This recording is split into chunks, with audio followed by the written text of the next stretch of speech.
What's going on, everybody? Welcome back for another video. Appreciate you guys tuning in for another one. So last video I talked about something odd happening with my subscriber count. I lost 10 all at once right after I uploaded a video about market corruption with William P. Farron. And come to find out, after I made that video addressing that, the subscribers returned. So I don't know, it could have been just YouTube messing with me. But also to add in regards to this, one of my followers that is subscribed to the channel actually left me a comment and said whenever she goes to search Mullen, she doesn't see my videos pop up. She actually has to hunt down my videos just to watch them, even though she's subscribed. So if you all are having that issue, be sure to make sure your notification is on, your notification bell is hit, so you get alerted each and every time I upload a new video. I don't know, maybe the YouTube algorithm just doesn't like me. You see what's behind me. You see Mullen making some nice moves. We previously talked about in my other videos that Mullen double tapped off that 39-cent level, and the consecutive green days could possibly insinuate a bottoming and Mullen could trend higher. And it's not coming off of any extraordinary news. We know that Mullen does have the tours going on, showing some sexy red and white Mullen 5 EV crossovers. I'll leave a few of those at the end of the video for you all. But one thing we did discuss in my previous video is these call options, the weekly time frame, mean expiring or running in the money this week. We have that 50-cent strike point that has over 18,000 open interest. And just like I stated here on Twitter early this morning around 7 a.m., I said David should buy back shares Friday, which is tomorrow, to ensure the weekly 50-cent strike calls run in the money, forcing market makers to buy about 2 million shares worth of calls next week, playing defense. Now, you wouldn't think David would have to play much defense the way the stock's been moving today, right? It got as high as about 64 cents. And the calls are currently in the money, but most investors already know how Fridays are.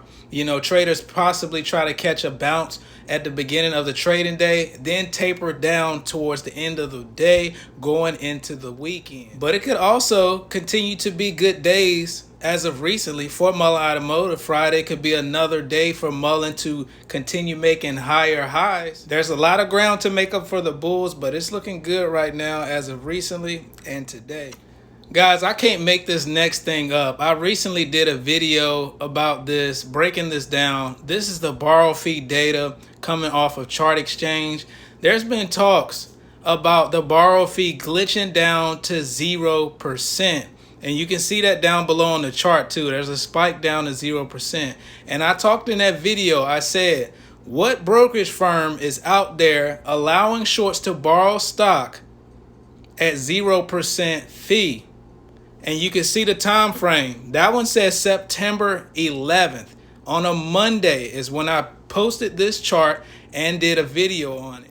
And look at the timestamp as well. It says 12:15. Remember that, 12:15 on September 11th. Now for today's data, and I did go and verify this particular chart I saw deliquified or deliquified over on StockTwist post the fee being at 0%. And look at the time down there. It says 12:15 for the 14th of September. 0% fee for borrowing. Deliquified also points out that exactly 12:15 after the rise of the stock price, that's when borrow fee was 0% and the stock started to slide down.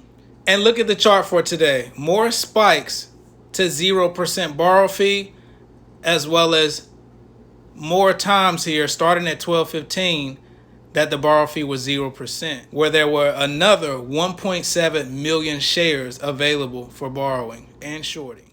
Now I'm gonna give y'all my two opinions on why the data is being manipulated like it is right now. The first one is that I think the same alleged brokerage firms that Mullen has a lawsuit against, they don't care.